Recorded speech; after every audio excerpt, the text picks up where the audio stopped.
How goes the family? How goes it? How goes it? It's Thursday. Let's get it going. Hopefully, you guys are doing very well this evening. We made it through another week, so it's all good in the neighborhood. As my friends down in Texas would say, everything's chicken but the bone because I'm at home. You know what I mean? So, anyways, some good country grammar for you. Oh man, it's been a minute. I got to get back to Texas. But anyways, today's topic, get to the, down to the tactics of things and whatnot. Going to be talking about the beautiful city by the bay that I'm actually planning on visiting for the first time this year in 2021. But yeah, the city by the bay, good old San Francisco. It's I think people have been talking about it's becoming a city of the past in regards to the tech industry, in regards to working people being able to afford to live there. When you look at the continental United States, the Bay Area of California literally is the most expensive area to live in. Out the most any place more expensive than that is in Hawaii, but they're running neck and neck. New York is right behind them. Okay, so these are three places that a lot of people have been fleeing, which makes it very interesting. And I'm just going to get into the brass tactics. A lot of people have talked about this, but I find it interesting. It's a the show. It shows how a lot of rich people can keep a place. And I got nothing against rich people. I'm not talking down to anybody or anything of that nature, but it definitely displays how the well-to-do can keep a place going in a big city like San Francisco going. And working people have been fleeing there, I'd say probably for the last decade. I can't tell you how many people I met either in the DMV area or I met down south, or I met especially in like Atlanta, Georgia, or Houston, Texas, or Dallas, Texas, things of that nature, that were from the Bay Area. People that moved to Las Vegas, people that moved to Phoenix, Arizona, even people that moved to Albuquerque, New Mexico. They left the Bay Area because they just, regular working people. They said they can't afford to live there. It's really for the it's one of those well-to-do cities, and Oakland is becoming the same way, unfortunately. So I commend the people. And the main reason why I'm talking about this is I commend the people that are not only making money moves, whether from a business standpoint or in their careers standpoint, but the people that have actually done the smart thing by keeping real estate within their family. The power of real estate, keeping real estate in your family. I say that because you see, even during this, because I'm not just talking about San Francisco.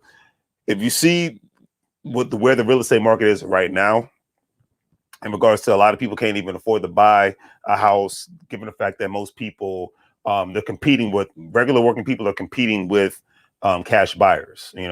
And when it comes to, if you've ever gone through the process of getting a loan, and things even work slower now because of the pandemic of getting a home loan and whatnot, it's a little bit of a lengthy process. It usually doesn't happen overnight. It does take at, at at most, or at least, it might take a couple of days to a week, but it usually takes a lot longer than that.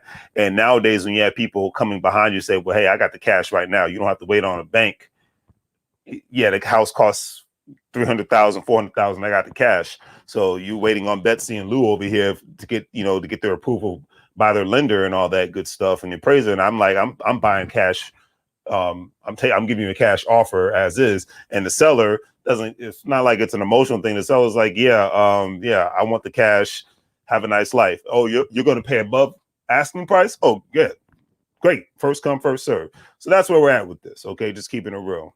Um, but the real reason why I get into that is because, and I know a lot of people who actually live in the Bay Area, not specifically in San Francisco, but they live in the Richmond, California area, Oakland, California area, and a lot of times even in Los Angeles. And a lot of times it's because their great grandparents or their parents or their grandparents left in their wills, which it's very important to have a will. They left the real estate in the family and they kept it. People passed it down for generations. If you ever see that old movie Baby Boy, and there was the one part where Tyrese was having an argument with his mom, and he was like, "How are you going to tell me I got to leave the nest when you had never left the nest? This is grandma's house." At that moment, I was a teenager when that movie came out. That moment, I didn't realize the powerfulness of that, given the fact that anywhere in Los Angeles, it's impossible to find decent real estate, affordable real estate. So the fact during that time where that house was passed down to his mom, and for the most part, his mother was going to pass that house down to him, I think that's a very important thing. being able to keep real, because the power of real estate can keep you from getting gentrified if you're able to, if there's not, unless you have an eminent domain issue where you're forced to sell your property to the city or the state or something to that effect, because that does happen. But for the most part, you have instances where people, like I have friends who live in Los Angeles, they live in homes that their parents or grandparents passed down to them. Okay. And they told me about stories about their family members who or friends who live in the Bay Area and was able to actually stay in the Bay Area because all they have to worry about is paying the property taxes and the insurance on the property. That is the power of owning real estate. Okay. There's a gift and a curse to anything. There's a gift and curse to being a renter. There's a gift and a curse to being a homeowner and whatnot. But the power of real estate is real when you're able to pass something down in a very expensive area, or during times like this where, inventory is very low, so people don't have the means to be able to even buy a home anymore in certain instances, because the real estate market it's very crazy right now. And I just think that's really the moral of the story when it boils down to this. Okay. However, I'm going to get into the particulars of San Francisco and go from in the Bay Area and there's other parts of America that's becoming similar to this. The DMV area is getting this way. New York City is this way in regards to people can't afford to live in these specific areas unless they have 2 or 3 families living in a house with them. A state like Massachusetts is getting like that. All the major cities are becoming that way. And, it's just something it's very interesting, because the funny thing is, if you make a 6-figure salary in the San Francisco area, you are actually considered to be at the poverty level. Okay. And it kind of brings to mind, like, how our police officers and, paramedics, essential personnel, all law enforcement personnel, even people who work in the prisons, you know what I mean? How are they able to afford to live? The blue collar workers, like the construction workers, how can they afford to live in the Bay Area? You know what I mean? Given the fact that a 6-figure salary is actually considered at the poverty level in the Bay Area. That's just one of those things. Now, I know from watching the old show Lockup, they actually, the people who work at the prison within the Bay Area, they actually have I guess you could call it subsidized government housing right outside of the prison gates. People actually that work at the prisons in the Bay Area of California, they actually live on the compound. It's actually very interesting. And they pay like half the price that they would pay because they can't afford to even live on their salaries. And they make decent salaries. They make 6-figure salaries as prison guards and whatnot, and as police officers, so they definitely keep it. It's a community of law enforcement and their family, so it's actually, to me, like I said, it's actually very interesting. But by 2018, the median family income was roughly in the Bay Area, and I'm talking about Oakland, Fremont, all the Alameda County area, was roughly around 108,000 to 121,000 for a family of 4, just to barely scrape by. Okay, just to barely scrape by. That's still considered. Your average income, though, is still between $54,000 and $60,000. Now, the tech people obviously it's a tech area. The tech people make a lot of money, and they don't, a lot of times, they're not just there to work in the tech industry, but they're trying to create the next startup so that they can hit it big at the same time. That's what the Bay Area has become. And like San Francisco, everybody's been priced out of San Francisco. That's why everybody's been moved over to Oakland, which is going through the gentrification. And if you're watching this and you live in the Oakland area and you have real estate, keep it, unless you just have no ties, but because you're sitting on something very valuable. And I would just keep it. Take out as many HELOC loans as you want to preserve it and whatnot, but I would keep it, especially if the real estate was actually passed down to you. You know what I mean? But it's very interesting. And then it's like, okay, now the real aspect of me talking about San Francisco is it's becoming a place of the past when it comes to the tech hub. Now, even I myself have seen a lot of areas that most people know that Austin, Texas is becoming the new Silicon Valley of the South.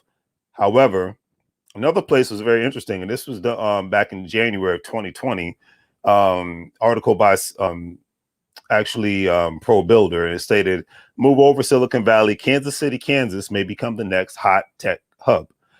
And we all know that a lot of corporations are moving to the States. They've been doing this for a long time, but the pandemic actually just intensified this. Moving to the lower tax states or no income tax states, period. like Texas and Georgia and Florida and the Carolinas and whatnot, or Arizona and Nevada, like I said, Utah, Idaho. But yeah, that Kansas City is becoming another place, force to be reckoned with outside of Austin, and Atlanta, and other places that are becoming tech hubs, Raleigh, North Carolina, Seattle, Washington. Surprisingly, San Diego is on the list, but it doesn't surprise me. Very beautiful city. Minneapolis, Minnesota, Dallas, Texas. That's not a surprise. Atlanta, Georgia, like I stated, and Denver, Colorado. So the Bay Area is having more and more competition when it comes to tech jobs. And my whole thing is this: it's more affordable to live in Denver, Colorado compared to the Bay Area, Atlanta, heck, even San Diego. I mean, San Diego's expensive, but compared to the Bay Area, yeah. Raleigh, North Carolina, very much more affordable compared to the Bay Area. Seattle, much more affordable compared to the Bay Area. Dallas, way much more affordable. So the moral of the story is, I foresee, my prediction is this, because if you can't afford to live someplace, if working people can't afford to live anywhere, this is my whole thing at the end of the day, because I foresee they're having, unless they create subsidized housing for teachers, subsidized housing for cops, paramedics, all essential personnel, then I foresee them having a big shortage. And if you can't, the thing is, that's going to dig into the city's money, because if you can't even afford to hire people, then governments are going to be like, well, why are we giving you a budget for this when you don't even have the personnel to fill these positions? It's that whole thing. Whenever fiscal year comes around, if you don't use it, you lose it. You know what I mean? And to me, that's just a very interesting thing. And I just foresee that happening within the next future, within the coming years in the Bay Area, if the cost of living doesn't get somewhat reasonable. I mean, I'm just going to keep it real, because the interesting thing is, at the end of the day, when you look at it, police actually start off making a good living. Like even in LA, I know that all cops start off making at least $100,000 a year. However, most officers in San Francisco Police Department, they actually, and like I said, I'm not saying anything negative about anybody, so let's kill that noise of that nonsense. The top officers actually make $115,000 after 7 years of service. Okay, but the poverty rate and the poverty rate that keeps them at the poverty rate. You know what I mean? And they can make up to $135,000 a year. However, it could still keep them, especially if they have to pay rent, pay a mortgage. I know in certain, like, great example, I remember, I don't know if this is still true today, but I remember years ago in Alexandria, Virginia, you were a police officer, you actually got free rent, no matter where you rented at. As long as you were renting in the city of Alexandria, your rent was free. I don't see that as a bad thing, to be honest with you, because if you want people to protect the area that you live in, and your area is very expensive, then you got to pay to play. That's how it goes. A lot of people don't want to commute an hour to 2 hours to get to work every day. That sucks not only the life out of them, but the vehicle, and the sucks the life out of their family. You know what I mean? So I'm just keeping it real on that one. All right. But yeah, it's like, if you make six figures at that, and I'm talking about the $100 and something $1,000 in the Bay Area, San Francisco, all around, you are considered at the poverty level. Okay. You are a one bedroom studio, or one bedroom studio apartment can run you about $3,500 a month. Okay. And this was as of 2019. Okay. Now it's higher. Okay. So there's just no way regular working people. I remember when I was in Vegas, half the Uber drivers, they were from the Bay Area. You can't afford, regular working people just cannot afford that kind of for especially such a small space. And if you don't believe it, not only just look up the rents, look up an Airbnb in the Bay Area, especially San Francisco. Okay, because they even have people that have Airbnb tents in people's backyards. It's insane. It is literally insane. And not only the power of real estate is real, but the power of economic base is real. Because the one thing I noticed in the Bay Area, a lot of people from the Chinese community who's actually had an established, or not even just Chinese community, Asian community, who's had an established economic base, economic communities from not only real estate, but from businesses and generations being passed down. They have not been gentrified out of the community because they weren't just solely dependent on a job. Okay, they've had real estate to back them up, insurance policies to back them up, and businesses to back them up. All right, that's why that's why we talk about, I'm glad financial literacy is actually being put up there, the importance of politics and entertainment and whatnot, because people seen, especially with the pandemic, people have seen, and it's been proven that they have no choice, that they have to take their finances seriously, because if not, they could be basically out of luck. I mean, I'm just going to call it like I see it at the end of the day. Going to keep it real. But a lot of people don't want to admit that. A lot of people don't want to see that. And then as far as the Bay Area, it's like, to me, if your law enforcement personnel can't afford to live there, if your teachers can't afford to live there, I would imagine, if your medical personnel can't afford to live there, then I would just imagine they will continue to have shortages, and if they don't have them, they will have shortages of these essential personnel, which make a community strong. You know what I mean? And that's just that's just real at the end of the day. And you can't eventually, and here's what it is at the end of the day, and even rich people know this. You can't have a community without your essential personnel. Rich or not, doesn't matter. You can't have a community without essential personnel. Period. And that's just I'm just keeping it real on that aspect. And then if you're tech, and then another thing, that's the real reason why I'm talking about this tonight. If your biggest industry, tech industry, continues to keep leaving, then your economic base is leaving. So then why would you? Because even the thing is, now the pandemic has even said, the rich people, like, why are we still here? I mean, heck, Elon Musk left the Bay Area. Tesla left the Bay Area and went to Texas. Eventually SpaceX might leave LA and go to Texas. So it's just like, what is it going to take for the people that are in these positions out there in the Bay Area to say, hey, we got to, or even the people that's in the state legislature, to, hey, we got to do something about this, because if businesses, working people can't afford to live here, if businesses don't want to be here, then we're going to be a crime-ridden city eventually, and just poverty, all around. I mean, do you want that for the future? I mean, that is something to just take into consideration. At the end of the day, I'm just keeping it real. That's just, like I said, my opinion on that one. Personnel in San Francisco. So there we go. Yeah, I was just looking up something.